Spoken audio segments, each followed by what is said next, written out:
Katambayan, kung nakikita nyo po yung ating mga alaga ngayon, napakakunti na lang po talaga kumpara po nung dati.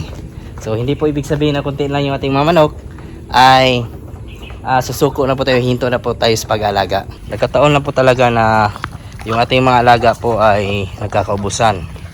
So kunti na lang po talaga yung ating mga breeders nga sa loob. Talagang kunti na lang yung naiwan.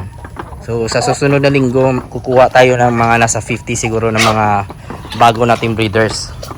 So marami pong bumibili po sa atin dito, pa isa-isa, pa dalaw-dalawa, pa lima-lima na mga malalaki. So yan yung ating benta sa mga malalaki talaga. Ang focus po kasi natin ngayon sa ating manukan ay yung sisiw talaga. Yun po yung aking focus, malaki yung kita, konti lang yung kapital. Pero hindi natin ito papabayaan. Meron din po tayong kukunin po ng mga malalaki para sa ganun po ay makapag-produce po tayo ng mga itlog. So sa ngayon, bumibili po tayo ng itlog po sa ating mga kaibigan. Isa po sa mga pinakasilabol po talaga na manok, yung itlog, yung sisiw, ay yung mga decal brown. So yun po yung ating focus na talagang magpuproduce po tayo ng mga sisiw. Ito po yung ating mga itlog katambayan. So yung atin kasi dito, may to order po tayo. So isa po sa rason kung bakit hindi po tayo talagang naapektuhan po sa pagkalugi o hindi tayo nalulugi o hindi talaga malulugi tayo dito pag made to order yung ating mga sisiyo. So ibig sabihin po, hindi po ako maglo-load hanggat walang bayad. So ito, nabayaran na po. So may bibili sa atin ng mga kaibigan po natin na sisiyo, na decal brown, kaya yan, bumili po tayo sa ating kaibigan. So yan yung maganda po. Siguradong may kita po dito sa made to order. So gaya po ng ating mga itlog po na nandito na sigurado po na may-ari na po. Nag-down payment na po yung ating kaibigan.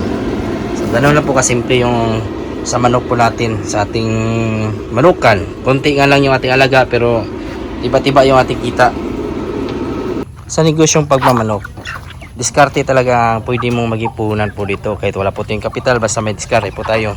Maaari po tayong kumita. Contacts po siya sa mga pinaka-importante po sa ganitong negosyo. Pag naubusan ka, pwede kang kumuha po sa kanila, pwede kang bumili, mag-buy and sell. So ganun po tayo. So ngayon nga po, mas marami pa po yung ating mga pabo siguro dito. So masilabol pa po yung pabo natin ngayon. Lalo na po, papalapit na po yung December. So next month, November na po. So magdadagdag pa po tayo ng maraming pabo dito. Kukulangin yung ating pabo pag maganitong panahon, bare months. So yung ating mga breeders naman po dun sa loob, maaari po natin yan na palitan na po kasi nagpaplano na po tayong magdagdag dito ng maramihan po ng mga heritage, mga bago RTL ready to lay. So yung ating mga alaga kasi ngayon ay na po, kailangan na po talagang palitan, maliban na po sa mga lalaki. Yan, mga Rhode Island Red, mga bata pa po, iiwan po natin yan para maging natin materyales. Kung iba naman, kung may bibili pa, ibebenta po natin, kung wala, ating kakatayin. So yan na po ang ating mga pamaraan. Yung pagninegosyo naman po sa pagmamanok ay talagang sugal naman po talaga. Kung hindi ka madiskarte dito, malulugi ka po talaga. Uubos yung pera mo. Hindi lang yung pera mo, baka yung ipon mo pa mauubos dito kung wala kang gagawin, wala kang diskarte po. Isa na po magandang araw po sa ating lahat mga katambayan, at sa pagninegosyo po ng manok, isa po sa pinakamahalagang dapat nating matutunan ay yung pag-produce po ng mga quality po na sisiw. Alam naman po nating lahat na halos lahat po ng kita po sa pagmamanok ay nasa sisiw. Yung sa ating manukan, yung focus po talaga natin ay sisiw. Yung mga malalaki ay pwede naman natin yan makuha o maibenta po, buy and sell yung ating transaction para kumita. Pero sa sisiw po talaga yung pinaka malaki ang kita sa pagmamanok. Isa po sa mga dapat po natin gawin para makapag-produce ng sisiw ay mag-umpisa po tayo sa ating breeders. So dapat hindi po magkapatid para sa ganun po hindi po ma-inbreeding yung ating mga manok. Yung ating sisiw, hindi tayo makapag-produce po ng mga sakitin, may mga diferensya. So yan po yung epekto po sa parents po na magkapatid. Pangalawa naman po ay yung ating itlog. Dapat hindi po nagtatagal po yan ng 1 linggo. Yung sa atin kasi, yung pinakamatagal talaga ay mga 7 days. So, pag lumagpas na po yan ng 7 days yung ating itlog na natambak, na kolekta, maaari po yung mabawasan yung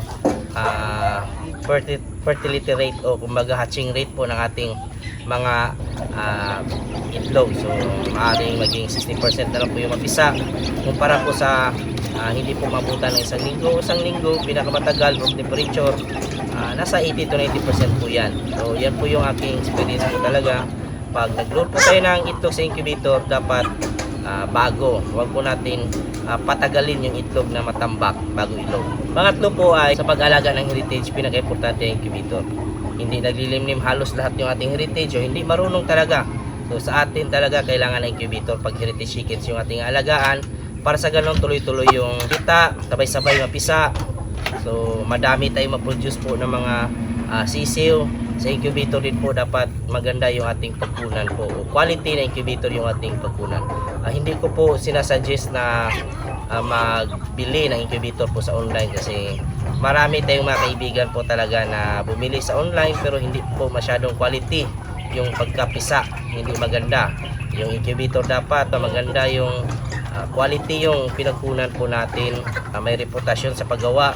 Kung maaari may tagagawa sa inyo na incubator, doon na lang kayo kumuha para kung magka-problema tayo balang araw po sa ating incubator, maaari po nilang ayusin.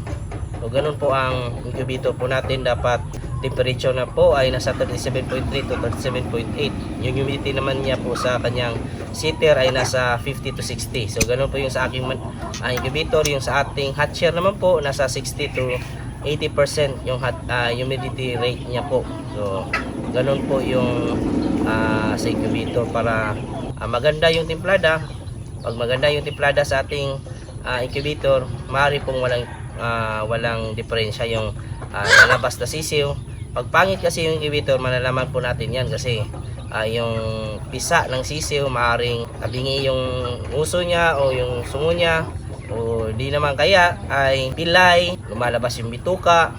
So pag ganun po yung mga resulta sa ating sisiw, ibig sabihin po pangit yung incubator. So palitan na po natin pag nagkataon na nakakuha tayo ng ganyan na incubator.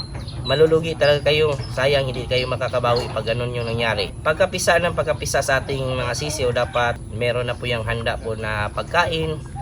Yung ilaw po nila dapat mainit.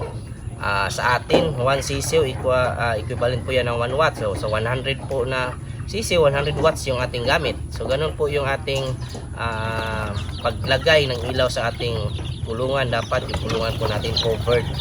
So lalo na po sa panahon ng tag-ulan ay pinaka-importante po yan. So sa atin, naglalagay naman po tayo ng space po sa loob ng kulungan ng sisiw. Yung kalahati po ng kulungan ng sisiw ay merong flooring, yung kalahati wala po, para sa ganun po ay may papasok din po na hangin.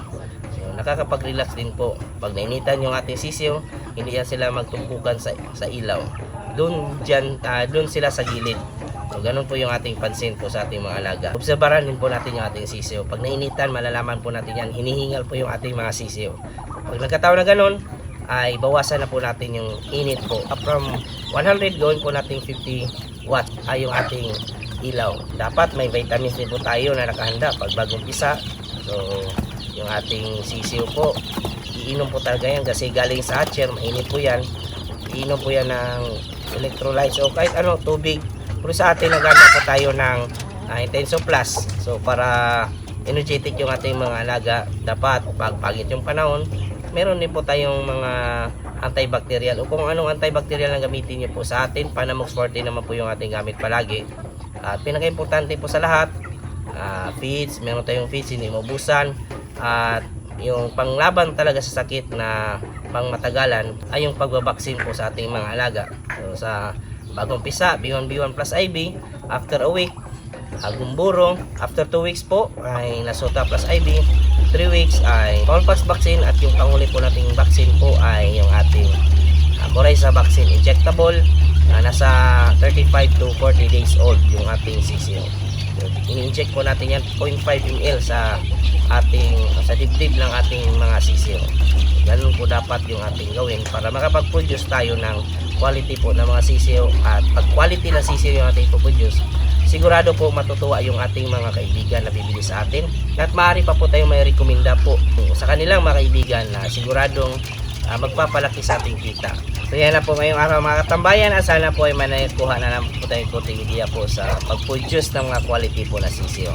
Sa mga nanonood po pala natin mga previous videos, mga bago po natin subscribers and viewers, welcome po sa aking channel. At kung kayo lang po ay napadaan po sa ating YouTube channel, sana po ay subscribe nyo po at sa ating Facebook page, follow at i-like din po. Malaking tulong po yan. Kung may mga katanungan naman po kayo, ilagay nyo lang po sa comment section at ating sasagutin. At huwag kalimutan i-click yung notification bell para sa mga susunod na videos. Bago muna tayo magpaalam, shoutout muna natin yung ating mga kaibigan dyan na si Rick Slim Vlog, Ed Calantas from Agusan, Bisayang Vlog Channel. At sa mga nanonood po dyan ngayon, shoutout po sa inyo lahat. Sa mga hindi ko naman po na shoutout, isa-shoutout ko lang kayo sa susunod. Maraming salamat, God bless at ingat po kayo palagi. Bye bye!